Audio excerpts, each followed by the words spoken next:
आई तुझ्या मूर्तीवाणी या जगात मूर्ती नाही।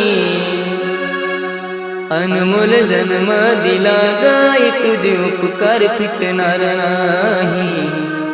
अनमोल जन्म दिला गाई तुझे उपकार फिटणार नाही।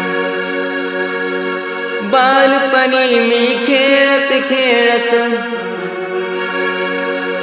बालपणी मी खेळत खेळत होतो जवताना।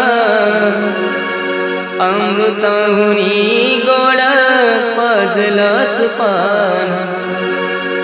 अमृताहुनी गोड पाजलंस पान। तुझ्या या उपकाराची कधी जाणीव झाली नाही। अनमोल